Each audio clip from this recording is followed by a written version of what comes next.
Bonjour à tous, merci de nous retrouver sur BFM2 avec ces images en direct de Beyrouth au Liban où l'on suit depuis ce matin en direct sur BFM2 le déplacement du président de la République Emmanuel Macron à Beyrouth, un déplacement qui fait suite notamment à la rencontre avec les nouveaux dirigeants politiques sur place. Pour revenir sur l'enjeu de ce déplacement, nous sommes avec David Rigoulet-Rose. Bonjour, vous êtes chercheur Bonjour. associé à l'IRIS et rédacteur en chef de la revue Orient Stratégique. Merci beaucoup d'être avec nous sur BFM2. On peut déjà revenir en quelques mots sur l'enjeu de ce déplacement, une visite express mais importante sur place.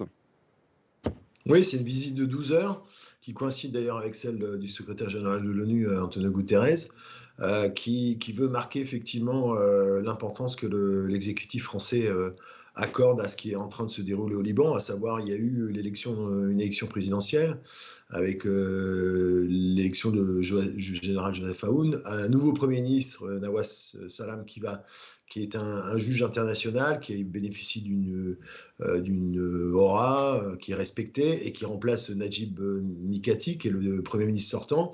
Donc il y a une transition qui est en train de se faire au Liban et le président français vient pour apporter son soutien dans le prolongement du cessez-le-feu qui avait eu fin novembre entre Israël et le Hezbollah, parce que c'est aussi l'idée de réaffirmer la souveraineté libanaise qui avait été pendant très longtemps justement contrainte par des acteurs extérieurs. Et donc c'est aussi montrer qu'il y a aujourd'hui une fenêtre d'opportunité en réalité avec ce qui est perçu comme un affaiblissement du Hezbollah qui constitue une hypothèque sur évidemment on va dire les réformes jugées nécessaires à mettre en œuvre au Liban.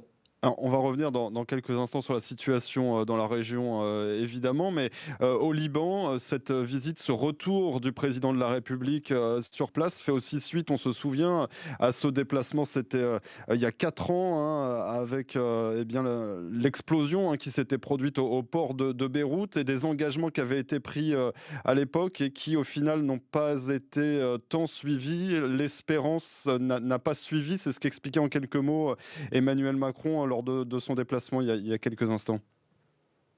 Oui, mais justement, la situation est plus du tout comparable. Lorsqu'il était venu, d'ailleurs, il était venu à deux reprises. Il était venu après le 4 août, l'explosion du port, il était venu le 6, justement, apporter son soutien, cette solidarité au peuple libanais. Et il était revenu en septembre, justement, et il avait insisté sur la nécessaire prise de responsabilité, effectivement, des élites libanaises. Et à l'époque, les choses n'avaient pas bougé, d'une certaine manière, tout simplement parce que il y avait des entraves systémiques à une évolution de la situation. Et en l'occurrence, il y avait le poids hégémonique du Hezbollah sur l'échiquier politique libanais. Un poids qui est aujourd'hui considérablement amoindri. Et le Hezbollah, il faut le rappeler qu'il était, même si c'est un parti libanais, donc c'est pas un corps étranger, il constituait quand même le relais de Téhéran au Liban. Et il se trouve qu'aujourd'hui, la situation a beaucoup changé, puisque avec l'affrontement avec Israël, le Hezbollah se retrouve militairement considérablement amoindri, et politiquement, de fait, il y a une recomposition, en tout cas, il y a un rééquilibrage de l'échiquier libanais qui explique les choses, enfin, ce qui est en train de se dérouler aujourd'hui. Déjà, l'élection d'un président, puisque ça faisait plus de 2 ans qu'il n'y avait pas de président. Justement, il y avait des blocages, une obstruction de ce qu'on appelle le tandem chiite, à la fois le Hezbollah et Hamal, mais surtout le Hezbollah. Et il se trouve que là, il y a une élection, il y a un nouveau Premier ministre, donc il y a, on va dire, il y a un horizon qui s'ouvre, qui est encore fragile, mais une fenêtre d'opportunité pour justement envisager un certain nombre de réformes essentielles pour la stabilité du Liban. Oui, la France ne peut pas se substituer aux forces politiques libanaises, mais maintenant, là, il y a un sursaut, c'est les mots d'Emmanuel Macron tout à l'heure lors de sa rencontre avec des Libanais dans ces rues de Beyrouth que l'on a suivi sur BFM2. Effectivement, la situation justement sur place à Beyrouth, l'espoir est là désormais. C'est vrai que l'on voyait cette population plutôt accueillir Emmanuel Macron plutôt avec un bon regard. Oui, mais il avait été déjà bien accueilli C'est vrai. après l'explosion du port. Il y avait beaucoup d'attentes, justement. Simplement, la marge de manœuvre présidentielle s'est retrouvée très contrainte par les obstructions qui pesaient sur l'échiquier libanais et qui aujourd'hui sont partiellement levés. C'est pour ça qu'il y a, je parlerais plutôt de fenêtre d'opportunité, mais effectivement, il revient aux Libanais de prendre leurs responsabilités, tous Libanais confondus. On ne pourra pas se substituer à justement à des réformes que seuls les Libanais peuvent décider de prendre et mettre en œuvre. En revanche, on peut leur apporter effectivement un soutien, et c'est d'ailleurs le sens de la visite présidentielle. Il faut rappeler qu'il a également rencontré le chef de la FINUL, hein, le général Jean-Jacques Faled, qui est là pour la FINUL, qui est là pour participer au redéploiement justement de l'armée libanaise dans le sud du Liban, en remplacement de la présence du Hezbollah. Donc tous ces éléments, évidemment, vont dans le sens, on va dire, il y a l'idée effectivement qu'il y ait une évolution positive qui est susceptible de se mettre en œuvre, une logique vertueuse qui est attendue, et donc qui offre effectivement des perspectives et qui explique les espoirs aujourd'hui de l'ensemble des Libanais.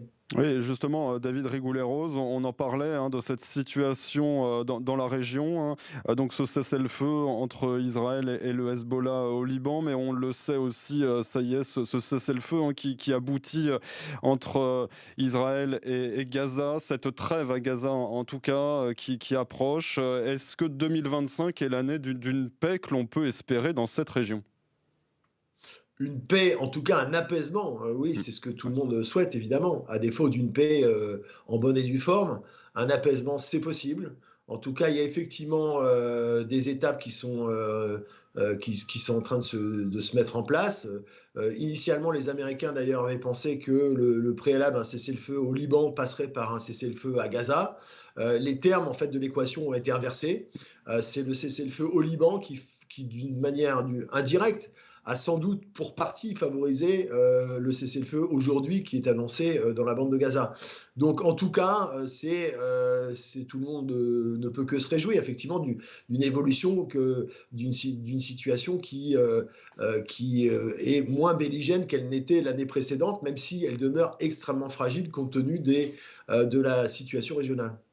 David Rigoulet-Rose, merci beaucoup. Je rappelle que vous êtes Merci. chercheur associé à l'IRIS et rédacteur en chef de la revue Orient Stratégique. Merci d'avoir pris ces quelques instants avec nous sur BFM2 pour aborder cette visite d'Emmanuel Macron au Liban aujourd'hui, visite que l'on continue à suivre toute cette journée sur BFM2 évidemment, avec une déclaration du président de la République attendue dans les prochaines minutes maintenant, que l'on pourra évidemment suivre ensemble sur BFM2, et on parlait également de cette situation évidemment entre Israël et Gaza. L'occasion de vous rappeler cette information qui nous est parvenue dans la matinée avec la libération des premiers otages qui se confirme et qui est donc annoncée par le gouvernement israélien pour la journée de dimanche, alors que l'on a suivi il y a quelques instants également sur BFM2 ce rassemblement pour demander la libération des otages. C'était sur la place du Trocadéro à Paris. Merci d'être avec nous et restez bien sur BFM2, un nouveau direct à suivre dans quelques instants.